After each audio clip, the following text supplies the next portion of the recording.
자, 반갑습니다. 신경진입니다.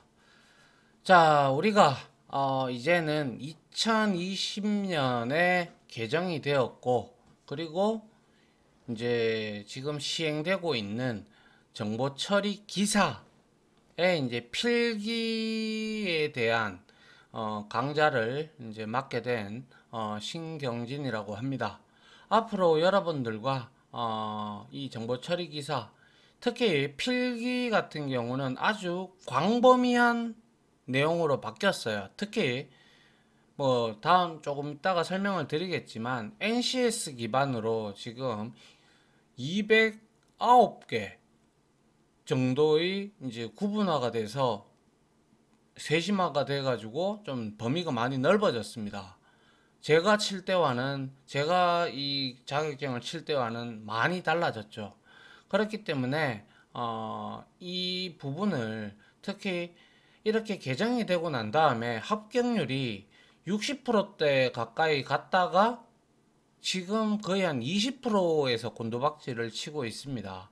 그만큼 이제는 공부를 해야 된다라는 것이고, 아울러 이 정보 처리 기사의 장점은 앞으로 지금 4차 산업혁명 시대에 살아가셔야 될 분들은 특히 이제 우리 프로그램, 그죠? 이런 쪽, 그리고 비전공자들도 마찬가지겠지만은 앞으로 일자리가 이런 쪽으로 많이 움직이기 때문에 이제는 정보 처리 기사 자격증이 어떻게 보면 필수라고 볼 수 있는 그러한 시대가 도래되었다라고 볼 수가 있고요.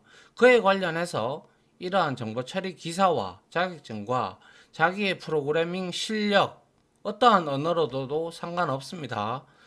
물론 프론트 엔드보다는 백엔드 쪽이 조금 선호를 하지만 요즘에는 또 풀스택 개발자를 원하기 때문에 풀스택은 프론트 엔드와 백엔드를 합쳐 놓은 거예요. 이 용어는 디테일하게 설명하면 한도 끝도 없고요. 아무튼 정보 처리 기사를 배우고 따시고 난 다음에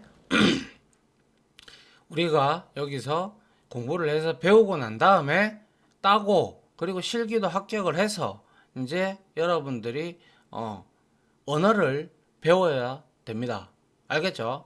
자, 그 이제 생략 이제 요까지만 각서를 하고요. 자, 먼저 1과목입니다. 정보 처리 기사에는 토탈 우리가 5과목이 있는데요. 그 5과목 중에서 첫 번째 과목이 바로 소프트웨어 설계라는 과목입니다. 그 중에서도 이 소프트웨어 설계 안에 4가지 파트가 있어요. 그 중에서 1장이 되는 요구사항 확인에 대해서부터 이제 필기를 이제 공부를 하고, 그리고 이제 우리가 기출 문제들을 이제 따라잡는 기출 문제 2020년도 이후에 나왔던 문제들을 중심으로 여러분들과 같이 풀이를 해나가는 형태로 강의를 진행을 할까 합니다. 자, 아무튼 학습 방향을 바라보시게 되면 정보 처리 기사의 다른 과목에 비해서 상당히 생소한 내용이 많아요. 왜냐하면 제가 칠 때는 이런 부분이 없었어요.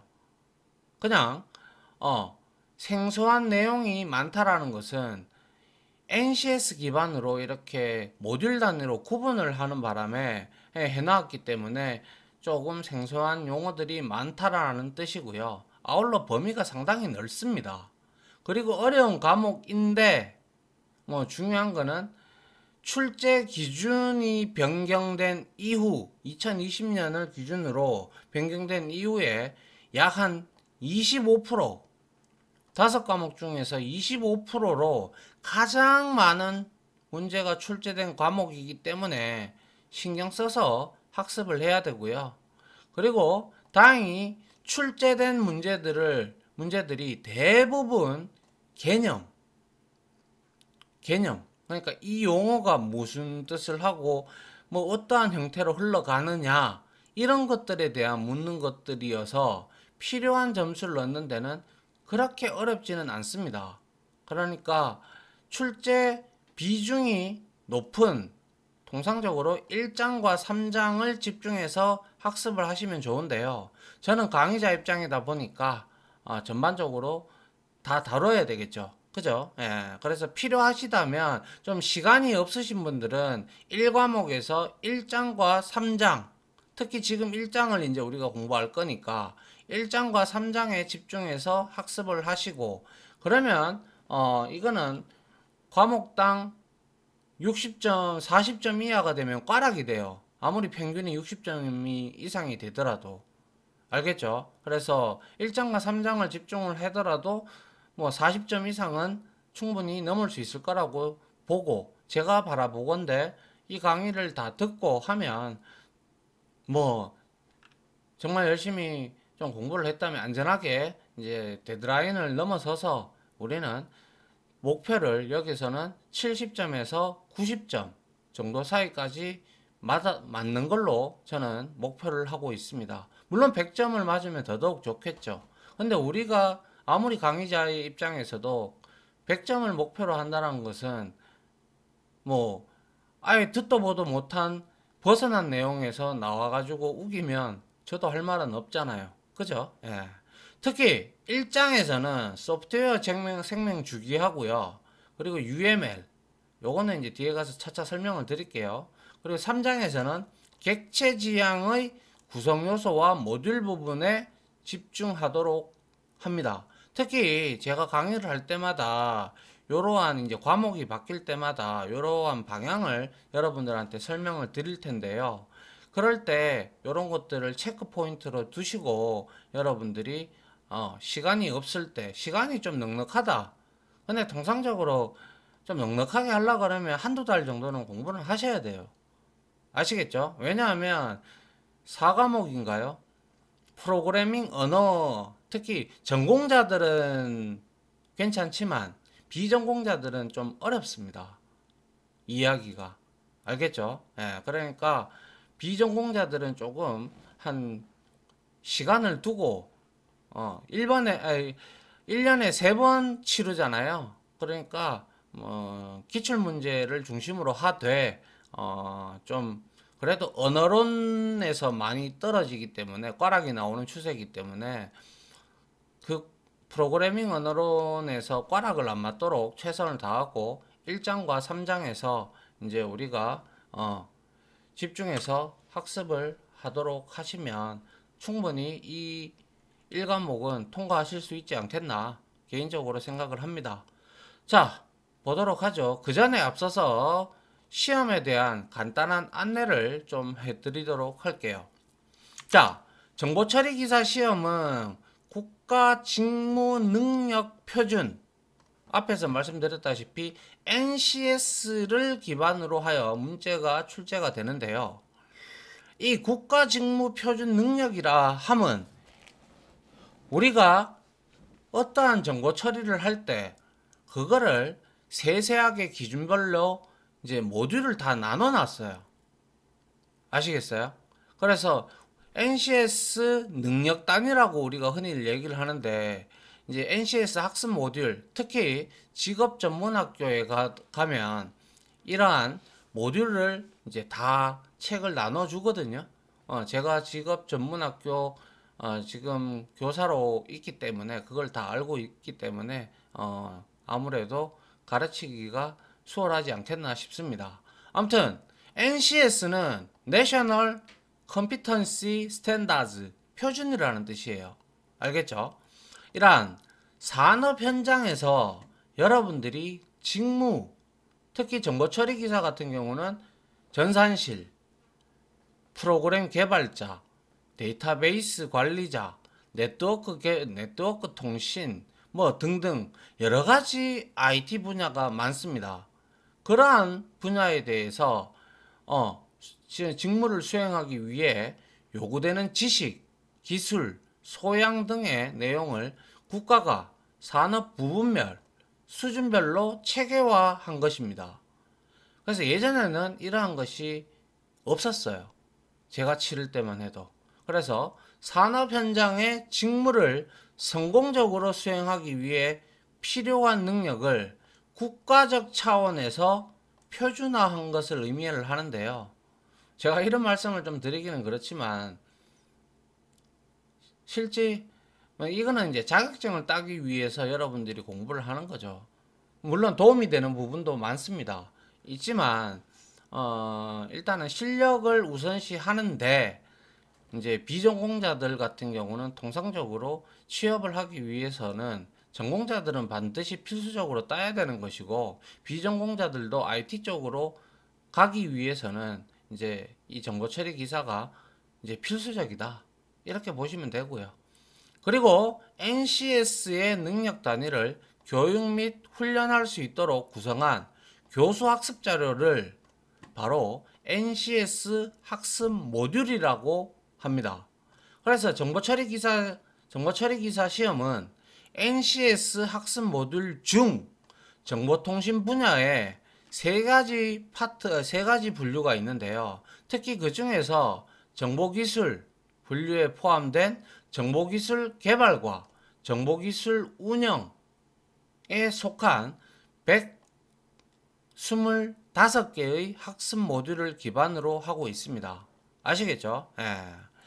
자, 아울러 좋은 것은 정보처리 기사나 산업기사를 자격증 취득할 때 여러분들이 만약에 고졸이다 혹은 전졸이다 2년제 3년제 그러면 웬만하면 제가 드리고 싶은 말은 전졸을 하든 고졸을 하든 취업이 되면 돈을 벌어야 되겠죠. 일단 취업을 해서 돈을 벌면서 독학사라는 것을 혹은 학점은행제를 통해서 고졸은 독학사를 준비를 하시면 되고 전졸은 학점은행제를 이용해서 필수 학점을 따서 이제 여러분들이 학사로 이제 옮겨가는 게 좋습니다. 아무래도 우리나라는 아직까지 아무리 실력을 겸비하는 사람이라고 해도 대졸자들을 우선시하고 그리고 자격증 있는 사람을 우선시하기 때문에 그런 경향이 좀 짙습니다.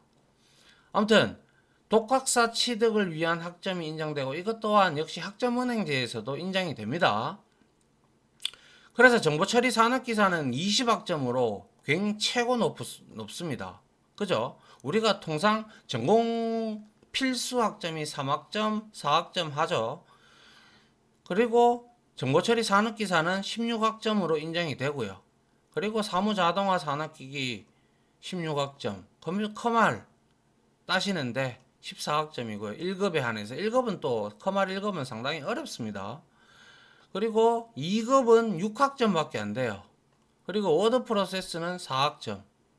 물론 이걸 다 가지고 있으면 좋겠지만 제가 좀 추천드리는 것은 이거 지금 우리가 배울 거 그리고 컴퓨터 활용 능력 이거 두 개를 좀 같이 겸비를 하시면 물론 또 데이터베이스에 관련된 자격증 시험 SQLD라고 저희 강의가 올라가 있으니까 한번 검색해 보시고 데이터베이스 자격증을 따두시면 이 두 개만 따두시면 여러분들이 IT 기업에 취업하는 데는 크게 자격증 때문에 곤란함을 겪지는 않을 거로 저는 사료됩니다. 저도 학생들에게 그렇게 말을 합니다. 알겠죠? 예. 자, 그리고 정보처리 산업기사나 기사는 필기시험은 접수는 인터넷만으로 접속을 할 수가 있고요. 아시다시피 큐넷이라고 검색을 하셔가지고 이게 이제 우리 뭡니까 산업인력관리공단이죠, 그죠? 큐넷에 접속해서 신청을 하시면 됩니다. 그리고 필기시험을 합격한 후에 실기시험에 여러 번 응시를 할 수가 있는데요. 그 기한이 2년입니다. 그래서 필기시험을 합격한 후 실기시험 응시 횟수는 전혀 제한이 없습니다. 그러나 1년에 3번밖에 치르지 않기 때문에 여러분들은 6번, 많으면 6번, 아니면 5번 정도를 응시를 할 수 있는 기회가 있습니다. 애써 필기를 합격을 했는데 그 2년을 놓쳐버리면 소멸이 된다라는 점 알겠죠? 그거를 인지를 하시고 반드시 2년 안에 따도록 노력을 하셔야 됩니다. 그래서 실기시험 응시 횟수에 관계없이 보통 5, 6회가 됩니다. 최대 맥시멈이. 근데 우리는 한두 차례 응시를 해서 반드시 붙어야 됩니다. 아시겠죠? 자, 필기시험 합격자 발표일로부터입니다. 그죠? 제가 응시한 기준일이 아니에요. 예. 부터 2년 동안 실기시험에 응시할 수가 있고요. 그리고 정보처리 기사, 산업기사는 정기시험만 있어요. 상시시험 이런 거 없습니다. 그러니까 1년에 딱 3번만 치를 수 있고요. 그렇기 때문에 5번, 6번 실기시험에 응시를 할 수가 있다는 거예요. 상시시험은 없어요. 알겠죠? 예. 아울러 정보처리기사 필기시험에 합격을 하려면 말씀드렸다시피 5과목 평균 60점 이상, 과목당 40점 이상 되어야 됩니다. 40점 미만이 돼버리면 꽈락이 돼서 아무리 내가 평균이 60점이 넘어도 꽈락이 돼버리면 합격을 할 수가 없습니다. 즉 60점 이상이지만 어느 한 과목이라도 40점 미만이면 불합격이 된다. 아시겠죠? 예. 자, 그리고 정보처리 기사 응시 자격은 4년제는 졸업을 하거나 4학년 1학기 이상 재학 혹은 휴학 혹은 제적이 됐더라도 응시할 수 있어요. 그런데 3년제, 2, 3년제가 있죠. 그래서 이거는 3년제를 나오신 분들은 졸업 후 취업해서 1년의 실무 경력이 있어야 돼요. 그러면 당연히 뭐가 있어요? 경력 증명서나 재직 증명서가 필요하겠죠. 그죠? 2년제도 마찬가지 2년제이기 때문에 졸업 후 2년 실무 경력. 그래서 취업을 만약에 설사 못하게 된다면 앞에서 말씀을 드렸다시피 독학사, 고졸은 그리고 전졸은 학점은행제를 통해서 학사 학위를 취득을 하면 이 경력 증명서에 경력에 얽매이지 않고 바로 이것을 기사시험을 볼 수 있는 자격이 됩니다. 아울러 경력으로 응시를 할 때 그래서 고졸인데 자기의 실력이 뛰어나서 실무에서 4년 이상 경력을 쌓았다면 재직증명서, 경력증명서만 내면 경력으로 응시를 할 수가 있고요. 그리고 정보처리 기능사가 있어요. 이거는 누구나 다 딸 수가 있습니다. 그래서 취득 후 이거는 3년 이상 실무 경력이 있어야 되고요. 산업기사도 역시 취득 후에 1년 실무 경력이 돼요. 근데 산업기사나 기사나 둘 다 있어도 괜찮습니다. 아시겠죠? 예. 그리고 각 학점 인정 법률 의거해서 106학점 이상 취득이 되면 이게 바로 제가 말씀드린 학점은행제인데요. 그래서 106학점 이상 취득이 되면 한국교육개발원에서 발급한 학점 인정 증명서를 발급을 받을 수가 있습니다. 그거를 통해서 여러분들이 제출 서류로 제공을 하면 여러분들이 필기시험에 응시가 됩니다. 이 부분을 확인을 해놔야지 여러분들이 나중에 필기시험 합격하고 제출 서류를 제출하라고 하는데 여기에 해당하지 않으면 필기시험 합격이 취소가 되겠죠. 잘 알아두시고 이에 해당하는지 확인을 하시기 바랍니다. 아시겠죠? 예. 자, 시험 과목에 대해서 말씀을 드리면 필기는 5과목으로 크게 이루어집니다. 첫 번째, 소프트웨어 설계, 두 번째, 소프트웨어 개발, 세 번째, 데이터베이스 구축, 네 번째, 프로그래밍 언어 활용, 다섯 번째, 정보 시스템 구축 관리. 자, 여기서 비전공자들이 가장 힘들어하는 게 요 두 개입니다. 왜? 전공자들은 데이터베이스를 배워요. DB. MS, MySQL이나 뭐 아니면 오라클이나 이런 것들을 배웁니다. 그리고 프로그래밍 언어도 배워요. C, C++, 혹은 비주얼, 혹은 자바 이런 것들을 배우기 때문에 전공자들은 이러한 과목에 좀 공부를 하면 비전공자에 비해서는 유리하죠. 왜? 대학교에서 공부를 했으니까. 그런데 비전공자들은 여기에서 많이 힘겨워합니다. 많은 시간을 할애를 해야 됩니다. 그래서 앞서 말씀드린 바대로 시간을 두고 공부를 해야 된다 이 말입니다. 이런 소프트웨어 설계나 개발이나 이런 1, 2, 5장은 개념을 중심적으로 많이 묻는 문제가 많이 나오기 때문에 전공자나 비전공자 할 것 없이 유사하게 나오겠지만 여기에서 좀 갈린다라는 뜻을 말씀을 드리고 싶네요. 아울러 필기를 합격을 했더라도 정보 처리 실무, 특히 여기에서 나오는 실기에서는 뭐 알고리즘 관련된 문제도 나오고 등등 하기 때문에 이러한 내용들도 이제 하기 위해서는 특히 4과목 프로그래밍 언어 활용, 데이터베이스 구축 이러한 부분들에 대해서 따로 공부가 상당히 요한다라는 거예요. 알겠죠? 자, 그리고 검정 방법은 필기는 객관식으로 사지 택일형으로 되어 있고요. 과목당 20문항입니다. 그래서 과목당 30분 하여 몇 분입니까? 2시간 30분이 할애가 됩니다. 아시겠죠? 예. 그리고 실기는 필답형으로, 그러니까 이거는 서술형입니다. 그래서 저는 예전 같은 경우는 직접 프로그래밍을 짰었어요.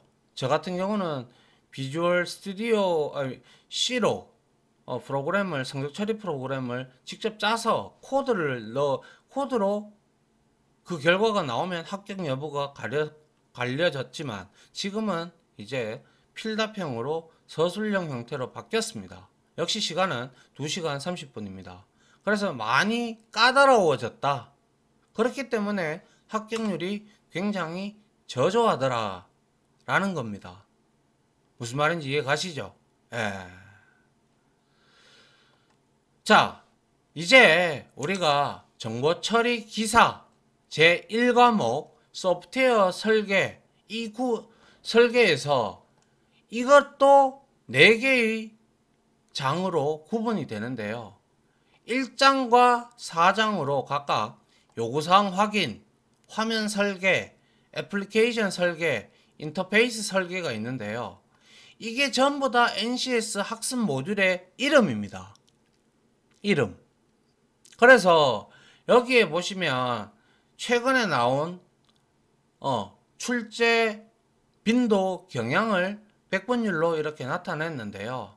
특히 지금 이제부터 우리가 공부할 1장 요구사항 확인은 거의 38% 정도에 육박을 하고요. 그죠? 예. 그리고 화면 설계는 11% 정도가 되고요.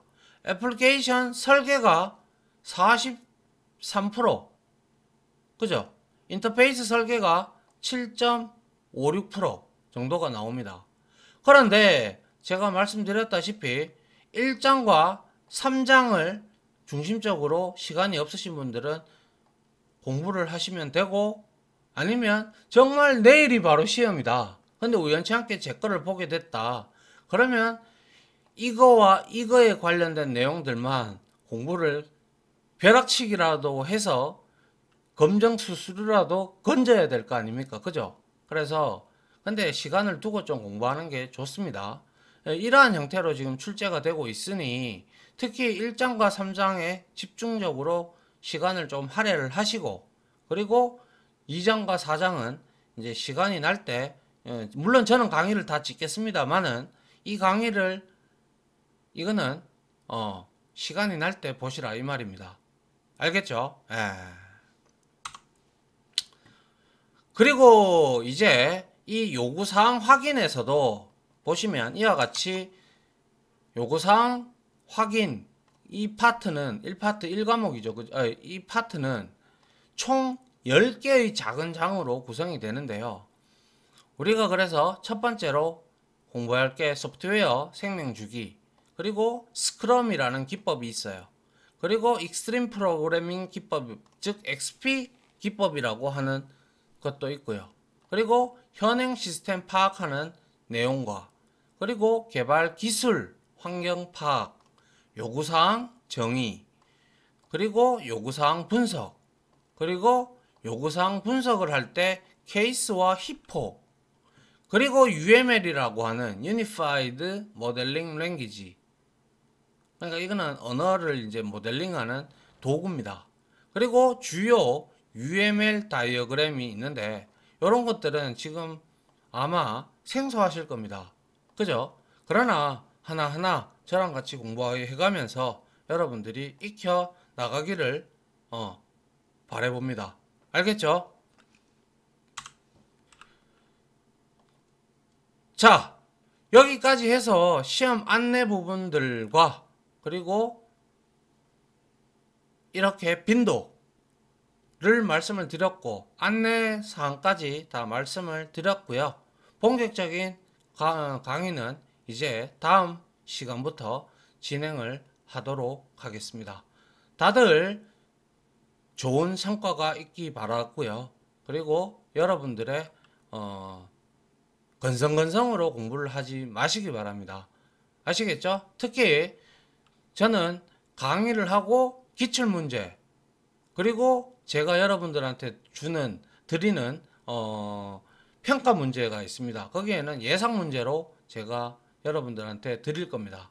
그렇게 꼼꼼하게 풀어보시면 충분히 합격을 하시리라 저는 보장합니다. 아시겠죠? 예. 자, 여기까지 일단 안내 내용들은 다 설명을 드렸고 다음 시간부터 이제 소프트웨어 생명 주기를 시작으로 해서 배워보도록 하겠습니다. 자, 지금까지 강의 들어주신다고 수고하셨고요. 저는 다음 강의부터 이제 진도를 나가도록 하겠습니다. 다들 고생 많으셨습니다. 감사합니다.